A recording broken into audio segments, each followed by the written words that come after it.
పెట్టుకుని ఉన్నారు.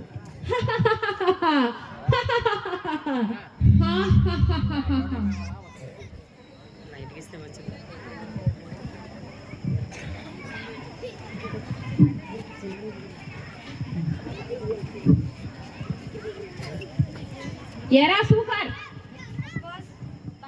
బయట పరిస్థితులు ఎలా ఉన్నాయిరా? ఏ పరిస్థితులు బాస్? అదేరా దేవుని ప్రజలు లోకస్తులు ఎలా ఉన్నారు? దేవుని ప్రజలా? అదేరా యూదులు ఎలా ఉన్నారు? యూదులు దేవుని మర్చిపోయి ధర్మశాస్త్రం పట్టుకుని కొట్టుకు చేస్తున్నారు బాస్. ఇంకా లోకస్తులు అయితే విగ్రహారాధన ఇంకా చాలా రకాలైన పాపములు చిక్కుకున్నారు బాస్.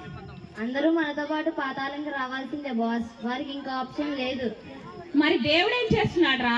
ఆయన స్వరూపంలో ఆయన రూపంలో చేసుకున్న ప్రజల్ని ఇలాగే వదిలేస్తాడా? ఏమీ చేయడా? నాకు మాత్రం ఏం తెలుసురా, నేను కూడా మీతో పాటు పాతాళ లోకంలోనే కదా ఉన్నాను. చూద్దాం ఏం జరగబోతుందో.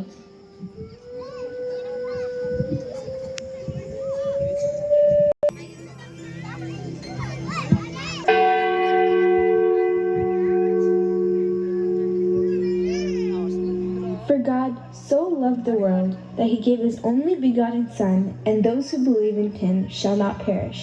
John chapter 3 verse 16.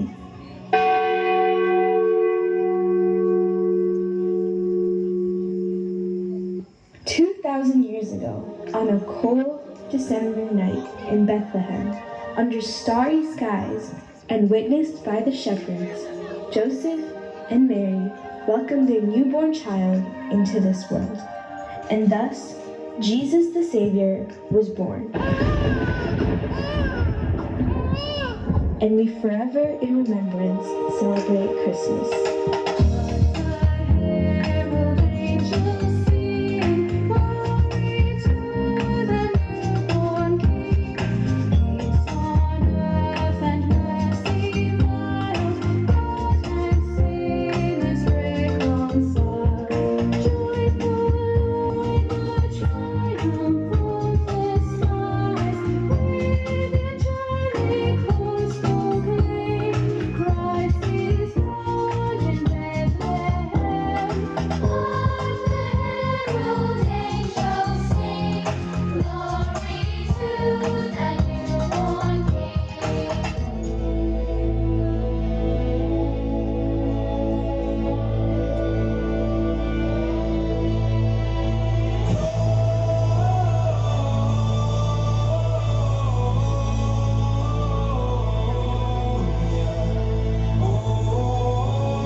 కంటిన్యూ చేస్తారు.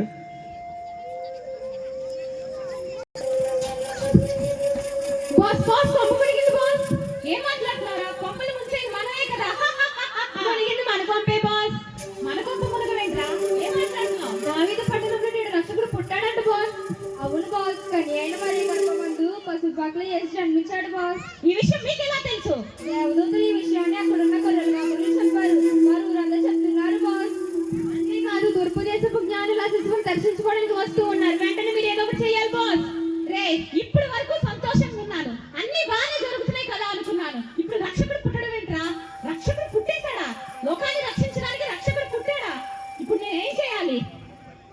నాకేం అర్థం కావట్లేదు.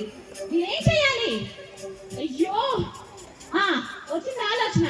తూర్పు దేశపు జ్ఞానులు వస్తున్నారని చెప్పావు కదా, వాళ్ళని రాజైన హేరోదు దగ్గరికి తీసుకెళ్ళు. వాళ్ళే ఆ శిశువుని చంపుతారు. వెళ్ళు. అలాగే బాస్.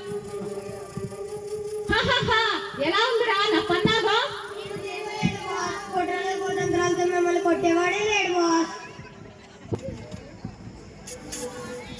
మళ్ళీ మన కొంప మురిగింది బాస్. ఇప్పుడే మోసుకొచ్చావరా, మళ్ళీ కొంప మురగడం ఏంటి? మీ ప్లాన్ వర్కౌట్ అవ్వలేదు బాస్. యేసు తప్పించేసుకున్నాడు బాస్. యేసు తప్పించుకున్నాడా? ఎలా? మీ ప్లాన్ ప్రకారం హేరోదు యేసు పుట్టిన బెత్లెహేములో దాని సకల ప్రాంతములలో 2 సంవత్సరాలలోపు ఉన్న పిల్లలందరినీ, మగ పిల్లలందరినీ చంపించేశాడు బాస్. అవును, కానీ ఆ లోపే మరియా యోసేపు దేవదూత చెప్పిన వాటి విని యేసుని తీసుకుని ఐగుప్తుకు వెళ్ళిపోయారు బాస్. ఏం పర్లేదురా, ఇంకా చిన్న పిల్లాడే కదా, అప్పుడే చంపితే థ్రిల్లింగ్ ఏముంటుంది. పెద్ద అయిన తర్వాత, జ్ఞానం పూర్తిగా వచ్చిన తర్వాత, బ్రతుకు మీద ఆశ పుట్టిన తర్వాత, అప్పుడు ఆ రక్షకుడిని అందరూ చూస్తుండగా చంపితే అప్పుడు ఉంటుంది అసలైన థ్రిల్.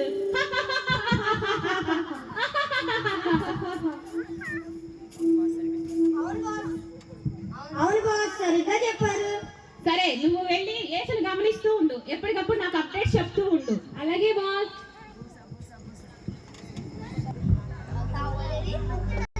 వాడా వద్దు, వాడు నాకంటే పెద్దకున్నాడు. బాస్ నలగోలా నెట్టించాడు. ఆగు ఆగు, స్టడీ స్టడీ. రే సాతను, నీ వల్లేరా నేను ఎలా తయారైంది. ఈ జోలికి వచ్చానా, నీ దగ్గరికి వచ్చానా, నీ వల్లే ఇదంతా. నేను తాగాలని లేకపోతే తాగించావు కదరా, నీ వల్లే ఇదంతా. పోటీ అమ్మ జీవితం. నేను ఇంకా డ్యూటీ మొదలట్లేదు. ఈరోజే డ్యూటీ ఇచ్చాను, ఇంకా నేను పనే మొదలట్లేదు. వాడే తాగి వాడే తూలుతూ నిందన మీద వేస్తాడు. బాస్కి ఈ విషయం ఖచ్చితంగా చెప్పాలి. ఒరే గుడ్డోడా, ఇదంతా నువ్వు ఈ రోజు డ్యూటీలో జాయిన్ అయ్యావు కాబట్టి నీకు కొత్తగా ఉంటది. ఇందులో 90% ప్రజలు వాళ్ళ సొంత నిర్ణయ ప్రకారంగా వాళ్ళు పనులు చేసుకొని నిందలు మాత్రం మన మీద వేస్తారు. అయినా ఒక రకంగా ఇది చాలా మన మంచికే, ఎందుకంటే మనం చేసే పని చాలా తగ్గుతుంది. నువ్వు ఈ రోజే కదా డ్యూటీ ఎక్కావు, నెమ్మదిగా అలవాటు అయిపోతుంది. వీళ్ళందరూ ఎక్కడికి పోరు, మన చేతికే చిక్కుతారు. ఉండు.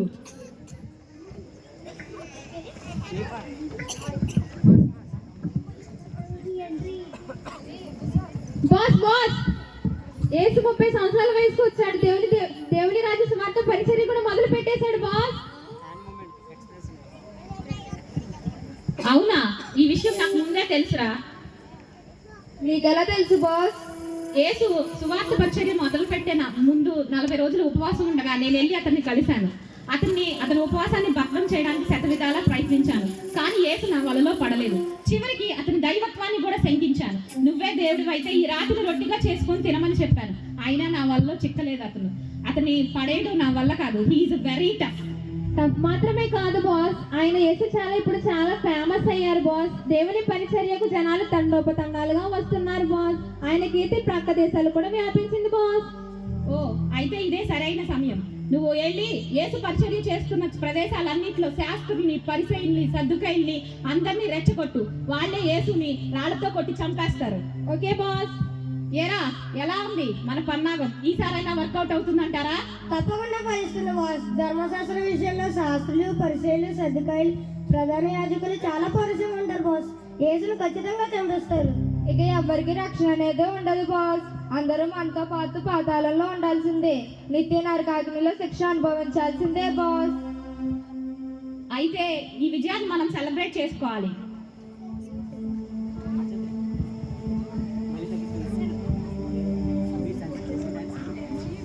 హే బల్లే బల్లే, హే బల్లే బల్లే, హే బల్లే బల్లే బల్లే బల్లే బల్లే బల్లే. బెండకాయ దొండకాయ సాతానా గుండెకాయ, బెండకాయ దొండకాయ సాతానా గుండెకాయ, బల్లే బల్లే బల్లే బల్లే. బాస్ యేసు తప్పించేసుకున్నాడు బాస్. రే, మళ్ళీ ఏం మోసుకొచ్చావు? యేసు తప్పించుకోవడం ఏంటి? ఆయన పరిచర్యకు 12 మంది శిష్యులను ఏర్పరచుకున్నాడు. వాళ్ళు ఆయన తప్పించుకుని తీసుకుపోయారు బాస్. ఆయన తప్పించుకొని తీసుకువెళ్ళిపోయారా? అవును బాస్. సరే, ఆయన 12 మంది శిష్యులు ఉన్నారని చెప్పావు కదా బాస్. బాస్ నాకు ఏదో తేడా కొడుతుంది. మీరు వేసిన పన్నాగాలు ఇప్పటి వరకు బెడిచికట్టలు నేను చూడలేదు ప్రభు. కానీ ఏసు విషయంలో మీరు 2 సార్లు దెబ్బతిన్నారు. ఏసు విషయంలో కలగజేసుకోకపోవడమే మంచిదేమో అనిపిస్తుంది. ఒకసారి ఆలోచించండి బాస్. ఏం మాట్లాడుతున్నారు? పరలోకంలో దేవుని తర్వాత అంత జ్ఞానవంతుణ్ణి తేజవంతుణ్ణి నేనే లూసిఫర్. నాకు అసాధ్యమైనది ఏదీ లేదు. కరెక్టే బాస్, కానీ అది గతం. ఇప్పుడు పరలోకంలో లేరు బాస్, పాతాళంలో ఉన్నారు. దేవుడు మిమ్మల్ని తల్లి తరిమేశాడు బాస్. కానీ నా జ్ఞానం ఏమాత్రం తగ్గలేదు. ప్రజలను రక్షించడానికి దేవుడు పంపించిన ఆయన ప్రియ కుమారుడైన యేసుని అత్యంత కిరాతకంగా చంపుతాను. అందరూ చూస్తుండగా అతన్ని చంపుతాను. అప్పుడు నా ప్లాన్ మీకు అర్థమవుతుంది. 2 సార్లు నా ప్లాన్ ఫెయిల్ అయినంత మాత్రాన నేను ఓడిపోయినట్టు కాదు. చూడండి, ఇదే జరుగుతుంది. బాస్ చెప్పండి బాస్. యేసు 12 మంది శిష్యుల్ని ఎన్నుకున్నారని చెప్పావు కదా, అందులో యూదా ఇస్కరియోతుని పట్టుకో. అతన్ని తీసుకొని యేసుని రోమా సైనికులకు అప్పు చెప్తారు. దీనికి నీకు శాస్త్రులు, పరిసయ్యులు, సద్దుకయ్యులు సహకరిస్తారు. వెళ్ళు, ఆ పని చూడు. అలాగే బాస్. ఎలా ఉంది మన పంగనాగం? సెలబ్రేట్ చేసుకోవచ్చా ఈ విషయాన్ని? చేసుకోవచ్చు బాస్. బాస్ మీరు చెప్పినట్టే చేశాను బాస్. యేసుని సిలువ వేసి చంపేశారు బాస్. యేసుని సిలువ వేసి చంపేశారా? ఆయన శిష్యులలో ఒకడైన యూదా ఇస్కరియోతు చాలా దారుణంగా ముద్దు పెట్టి మరి మెప్పు వెండి నాణాలు కానీ పట్టించేశాడు. లేదు నమ్మేశాడు బాస్. ఇక మానవ జాతికి రక్షణ లేనట్టే ప్రభు. మన నరక నిత్యం జనాలతో వారి ఆతనాదాలతో కలకల్లాడుతుంది బాస్. పరలోకం ఖాళీగా, దేవుడు దిగాలుగా బాధపడుతూ ఉంటాడు బాస్. ఇది మనం సెలబ్రేట్ చేసుకోవాల్సిన టైం బాస్. ఎలా ఉందిరా నా జ్ఞానం? ఇప్పటికైనా అర్థమైందా నా జ్ఞానం ఎలాంటిదో? అర్థమైంది బాస్. ఈ విషయాన్ని మనం సెలబ్రేట్ చేసుకుందాం రండి. Twinkle twinkle little star Lucifer super star. Twinkle twinkle little star Lucifer super star. Boss మనం మోసపోయాం బాస్. ఏమిట్రా మళ్ళీ ఏమైంది? ఎలా మోసపోయా? యేసు తిరిగి లేచాడు బాస్. యేసు తిరిగి లేచాడా? ఏ పాపము లేని దేవుడు మరణాన్ని గెలిచి మరణించిన యేసు మరణాన్ని గెలిచి పునరుద్ధరణ అయ్యాడు. ఆయన యందు విశ్వాసం ఉంచిన వారందరికీ రక్షణ ఇస్తాడంట. వారందరూ మరణం నుండి జీవులకు దాటిపోతారంట బాస్. ఇదంతా దేవుని ప్రణాళిక అంట బాస్. యేసు పుట్టిందే చావటానికి అంట. ఆయన ప్రణాళికలో మనల్ని పావులుగా వాడేసుకున్నాడు బాస్. ఇప్పుడు ఎవరైతే యేసుక్రీస్తునందు విశ్వాసం ఉంచుతారో వారందరికీ రక్షణ ఉచితమని ప్రకటించడం జరుగుతుంది బాస్. నేను ముందు నుంచి చెప్తున్నా, యేసు చాలా డేంజర్ గా ఉన్నాడని, వాడితో పెట్టుకోవద్దని. ఇప్పుడు ఏమైంది? నువ్వు వేసిన ప్లాన్ వల్లే లోకానికి త్వరగా రక్షణ వచ్చేసింది. అంటే ఏమంటారా?